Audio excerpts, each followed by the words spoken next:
정말 말도 안 되는 일이 벌어졌습니다. 뉴욕 마운트 시네이아이 하스피털에서 수석 의사로 일하던 제가 하루아침에 서울 아산병원으로 교환의사 발령을 받은 겁니다. 한국과의 의료 시스템 교류를 위해서라고 했지만 처음엔 이게 좌천인 줄 알았죠.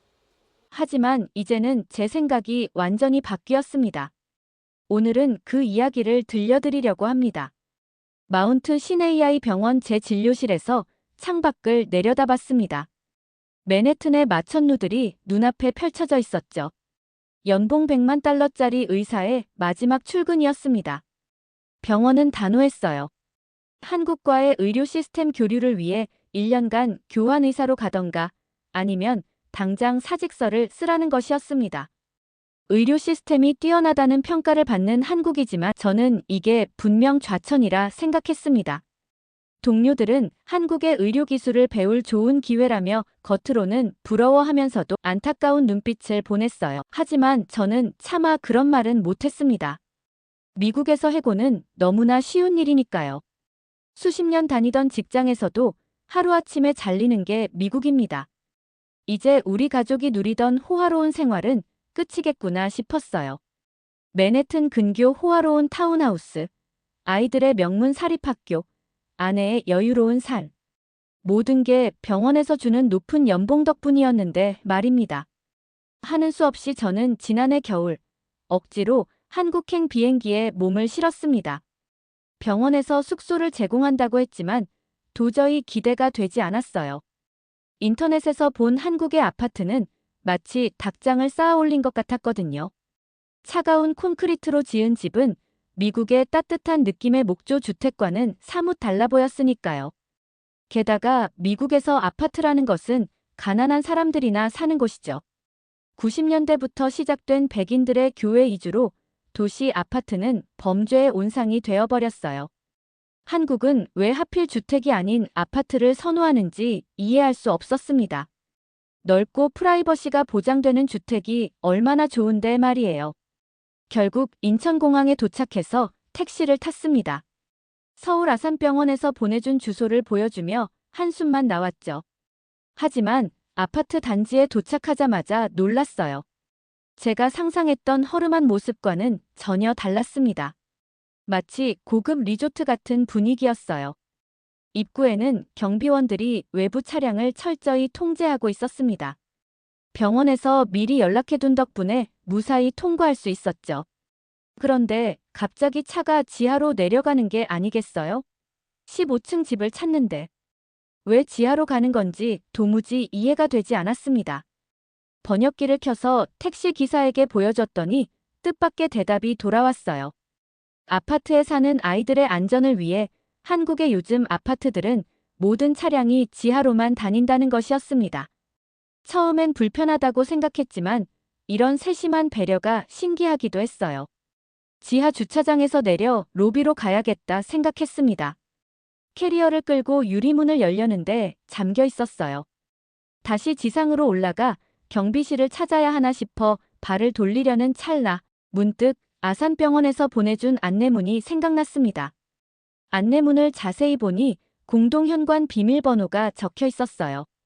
낯선 외부인의 출입을 막기 위한 이중 보안이라고 했죠. 더 놀라운 건 열쇠가 아닌 번호로 여는 시스템이었습니다. 비밀번호를 누르자 유리문이 스르륵 열렸어요. 처음엔 이런 보안이 번거롭다고 생각했지만 이미 2번의 보안을 통과하면서 이곳이 얼마나 안전한지 실감하게 됐습니다. 생각해보니 한국에 오기 싫었던 마음에 병원에서 보내준 한국 정착 자료들도 둘러보지 않았네요. 15층까지 올라가는 시간이 있을 테니. 엘리베이터에서 쓱 보려고 자료를 꺼내는 순간 15층에 도착했다는 알림 음성이 나와버렸어요. 사실 조금 과장됐지만 엘리베이터가 움직이는지도 모를 정도로 정숙했어요. 마치 총알처럼 빠르고 조용한 속도에 놀라웠습니다. 집으로 들어가면 분명 허름한 내부가 있을 거라 저는 거듭 확신했습니다. 그렇게 현관문을 열려던 찰나 저는 또 한 번 당황했어요. 여기도 비밀번호를 입력해야 했거든요. 한국인들은 이 수많은 비밀번호를 어떻게 다 외우고 사는지 의문이 들었습니다. 비밀번호를 입력하고 현관문을 연 그 순간 제 예상이 완전히 무너져 내렸어요. 고급스러운 대리석 바닥에 깔끔한 신발장까지 현관에서부터 심상치 않았습니다. 이게 정말 병원 숙소가 맞나 싶을 정도였죠. 현관과 생활 공간을 구분하는 문을 열자 더 큰 충격이 기다리고 있었습니다. 거실을 지나 통유리 너머로 보이는 전경이 믿기지 않았어요. 맨해튼의 마천루와는 전혀 다른 푸른 강과 다리들이 만들어내는 황홀한 풍경이었습니다. 이것은 한강이라고 부르더군요. 마침 노을이 지기 시작하면서 풍경은 점점 더 아름다워졌습니다. 인테리어 잡지에서나 보던 그림 같았어요. 정신을 차리고 보니 제가 30분 넘게 창가에 서 있었더군요. 소파에 앉아 집안을 둘러보려던 중 깜짝 놀랐습니다. 제가 신발을 신은 채로 들어왔다는 사실을 잊고 있었던 거죠. 한국의 신발을 벗고 생활하는 문화는 알고 있었지만 혼자 살 거니까 그냥 신고 살까 싶었습니다. 이게 익숙하니까요. 하지만 동료들이 방문할 수도 있고 이왕 온 거 이 나라의 문화는 배워보는 것도 재밌겠다는 생각이 들었어요. 다음 날 아침 7시 서울 아산병원으로 첫 출근을 했습니다. 짐도 제대로 풀지 못한 채 서둘러 나섰죠. 아파트 로비에 내려가 보니 의외의 인물이 서 있었습니다.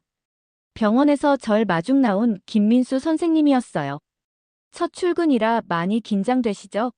제가 출근길 안내해 드리려고 왔습니다. 김민수 선생님은 아산병원 순환기내과 과장이자 제가 함께 일하게 될 파트너 의사라고 자신을 소개했습니다. 친절하게도 첫 출근길을 배려해 주신 거였죠. 지하철로 가는 게 가장 빠르고 편해요. 아침 러시아워엔 택시보다 지하철이 훨씬 낫습니다. 맨해튼에서는 의사들 대부분이 자가용이나 택시를 탔는데 의아한 마음이 들었어요. 하지만 김민수 선생님을 따라 지하철역으로 향했습니다. 계단을 내려가는데 지하철 냄새가 날 거란 예상과 달리 의외로 깨끗했습니다. 김민수 선생님이 교통카드를 건네주셨어요. 미리 준비해뒀습니다. 나중에 충전해서 쓰시면 돼요. 뉴욕의 복잡한 지하철과는 전혀 달랐습니다. 환한 조명, 깨끗한 바닥, 그리고 스크린도어까지. 마치 다른 세상에 온 것 같았어요. 이게 바로 스크린도어예요. 안전을 위한 필수 시설이죠. 한국의 모든 지하철역에는 이런 안전설비가 갖춰져 있습니다. 김민수 선생님의 설명을 들으며 지하철에 올랐습니다. 조용하고 깨끗한 객실, 편안한 좌석, 그리고 와이파이까지. 뉴욕의 지하철은 비교 대상조차 되지 않았어요. 병원에 도착하자마자 또 한 번 놀랐습니다. 접수 창구에는 긴 대기줄이 없었고 모든 환자가 키오스크로 신속하게 접수를 하고 있었어요. 뉴욕에서는 상상도 못할 광경이었죠. 여기는 진료 대기 시간이 평균 30분을 넘기지 않아요. 환자들의 시간을 존중하는 게 우리 병원의 원칙이니까요. 김민수 선생님의 설명을 들으며 진료실로 향했습니다. 제 진료실은 최첨단 장비들로 가득했어요. 특히 전자차트 시스템은 놀라웠습니다. 환자의 모든 의료 기록이 실시간으로 공유되고 검사 결과도 즉시 확인할 수 있었죠. 첫 환자를 맞이했을 때가 가장 충격적이었습니다. 환자는 스마트폰으로 처방전을 받아갔고 보험 처리도 자동으로 됐어요. 뉴욕에서는 1시간 넘게 보험 서류를 작성하던 게 떠올랐습니다. 우리나라는 전 국민 의료보험이에요. 진료비도 미국의 10분의 1 수준이죠. 이 말을 들었을 때 제 고정관념이 완전히 깨져버렸습니다. 미국의 의료 시스템이 오히려 뒤처져 있다는 생각이 들었어요. 점심시간에 구내식당에서 김민수 선생님과 이야기를 나누며 더 많은 것을 알게 됐습니다. 한국의 의료 시스템은 효율성과 접근성을 모두 갖추고 있었어요. 예약부터 진료, 수납까지 모든 과정이 디지털화되어 있었고 의료진과 환자 모두가 편리하게 이용할 수 있었습니다. 특히 응급실 시스템은 정말 놀라웠어요. 중증도 분류부터 응급처치까지 모든 과정이 체계적으로 이루어졌습니다. 뉴욕의 응급실에서 환자들이 몇 시간씩 기다리던 모습이 떠올랐어요. 이게 다 IT 기술 덕분이에요. 한국은 의료와 IT의 결합이 세계 최고 수준이거든요. 그날 저녁, 집으로 돌아오는 길에 생각했습니다. 제가 좌천이라고 생각했던 이 발령이 어쩌면 제 의료 인생의 터닝 포인트가 될지도 모르겠다고요. 한국의 의료 시스템에서 배울 점이 이렇게나 많다니 정말 놀라웠습니다. 2주가 지난 후 저는 완전히 다른 의사가 되어 있었어요. 환자들과의 소통도 더 원활해졌고 디지털 시스템 활용도 능숙해졌습니다. 특히 한국의 예방 의료 시스템은 정말 인상적이었어요. 정기 검진과 조기 발견에 중점을 둔 시스템은 미국에서도 도입해야 할 만큼 훌륭했습니다. 병원 생활에 조금씩 적응해가던 어느 날 퇴근길에 신기한 광경을 목격했습니다. 밤 10시가 넘었는데도 거리는 여전히 활기찼죠. 특히 놀라웠던 건 여성들이 혼자 거리를 활보하는 모습이었습니다. 뉴욕에선 상상도 못할 일이었어요. 아파트로 돌아와 창밖을 바라보니 한강변을 따라 자전거를 타는 사람들이 보였습니다. 늦은 시간인데도 조깅하는 여성들도 눈에 띄었죠. 센트럴파크는 해가 지면 범죄의 온상이 되는데 이곳은 마치 다른 세상 같았습니다.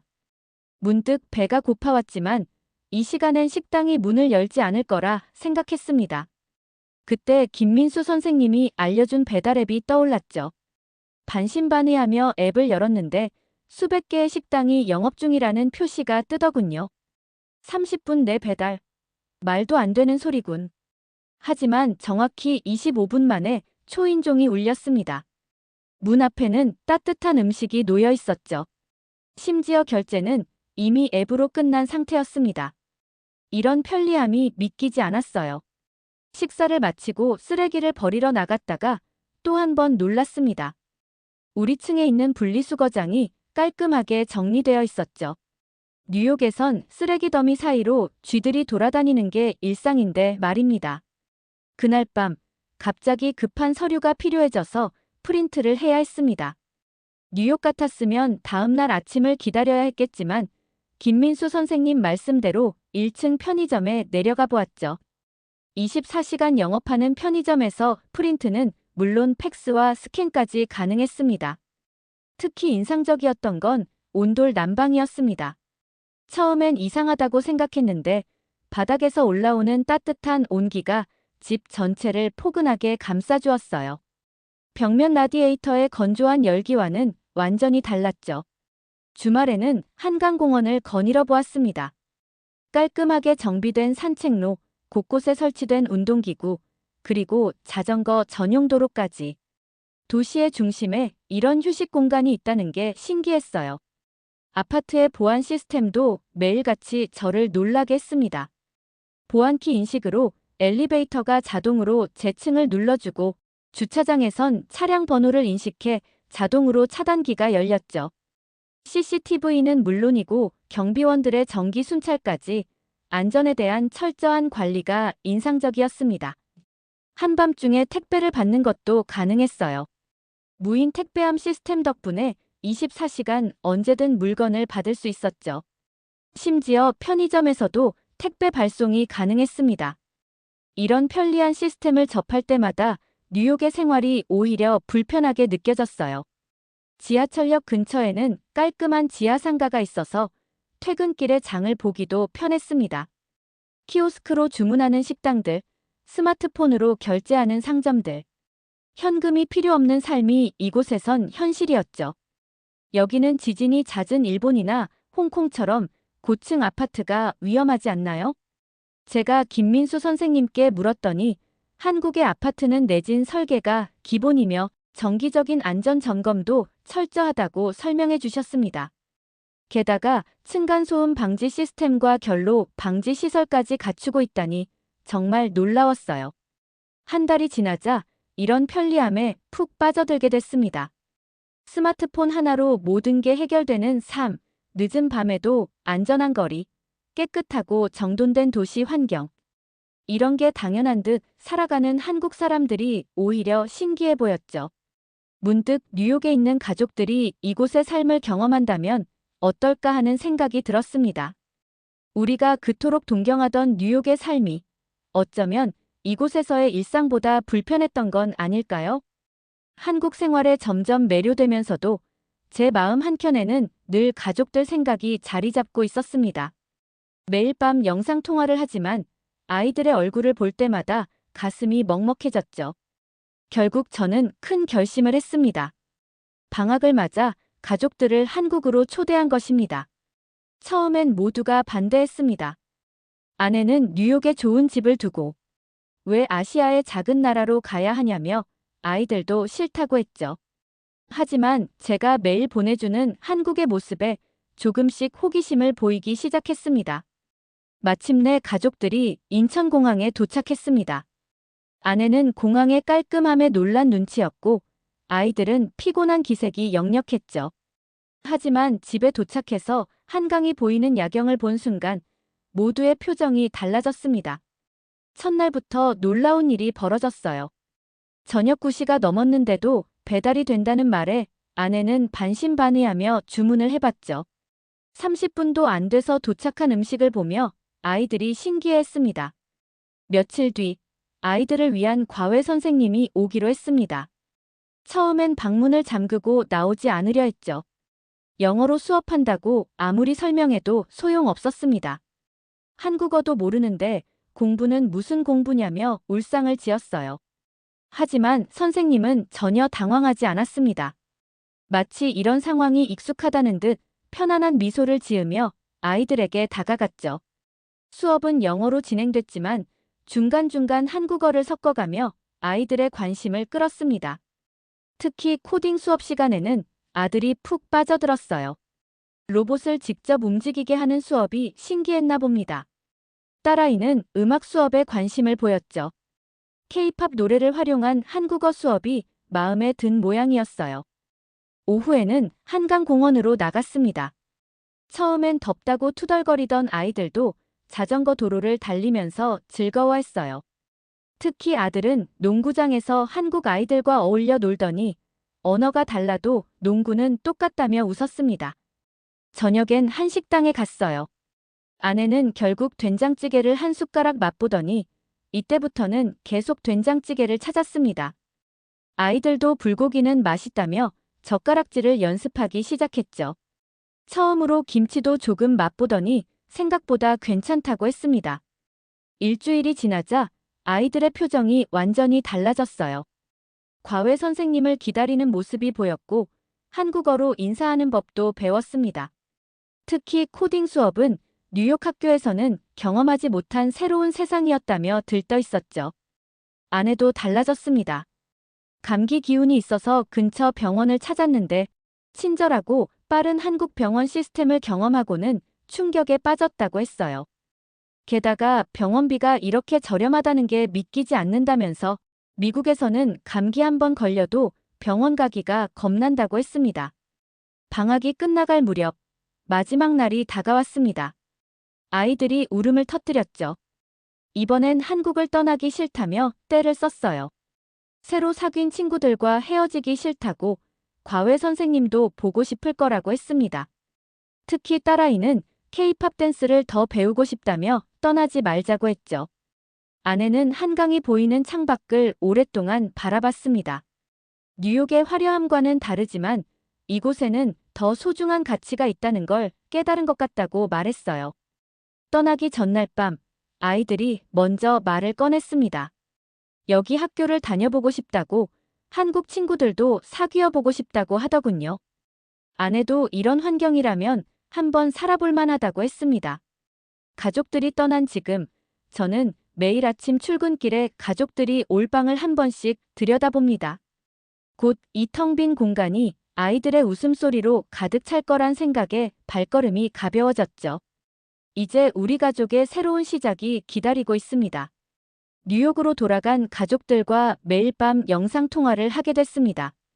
이제는 아이들이 먼저 한국어로 인사를 건네고 한국 음식 얘기를 하며 눈을 반짝입니다.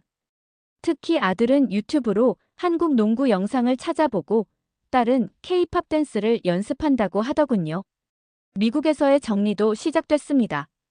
20년 동안 살았던 집을 매물로 내놓았죠. 아내는 처음엔 망설였지만 이제는 오히려 새로운 시작에 대한 기대가 더 커 보였습니다. 김치 담그는 법도 배워보고 싶다며 한국 문화에 대한 관심을 보이기 시작했어요. 가장 큰 문제는 아내의 부모님을 설득하는 일이었습니다. 손주들이 아시아로 간다는 소식에 충격을 받으셨죠. 특히 장모님은 눈물까지 보이시며 반대하셨습니다. 하지만 아내가 단단히 마음을 먹은 듯 했어요.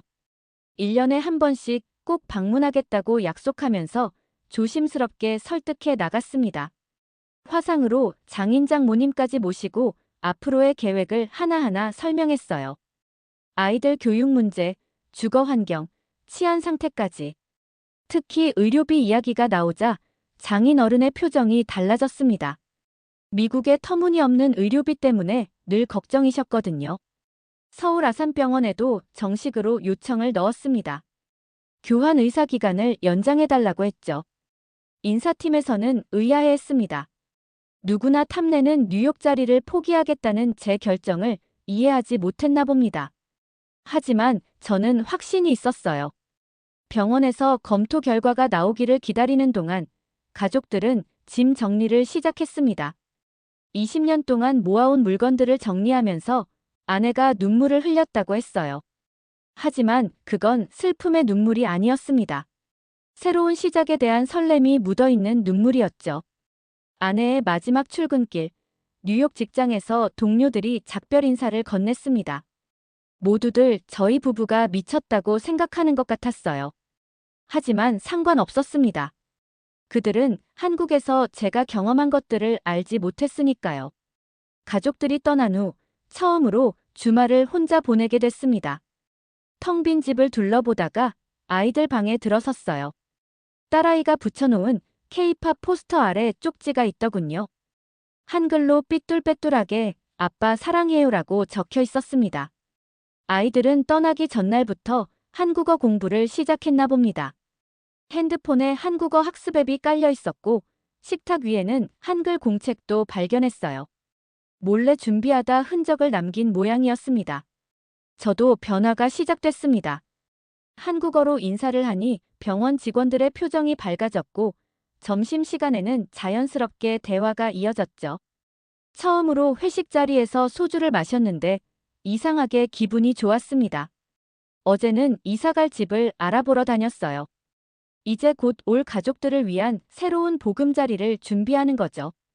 한강이 보이는 아파트를 찾았는데 아이들이 좋아할 것 같습니다. 딸아이가 원하던 댄스 학원도 근처에 있고 아들이 다닐 학교도 걸어서 10분 거리예요. 우리 가족은 이제 한국에서 인생의 두 번째 여정을 시작합니다. 뉴욕의 화려함은 없을지 모르지만 더 소중한 가치들이 우리를 기다리고 있습니다. 안전하고 편리한 도시, 최고 수준의 의료 시스템, 그리고 무엇보다 가족이 함께 성장할 수 있는 새로운 기회가 있는 곳. 이제 저는 알았습니다.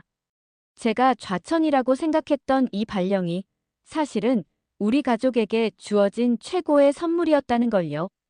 한국에서의 새로운 시작. 저는 이미 설렘으로 가득 차 있습니다.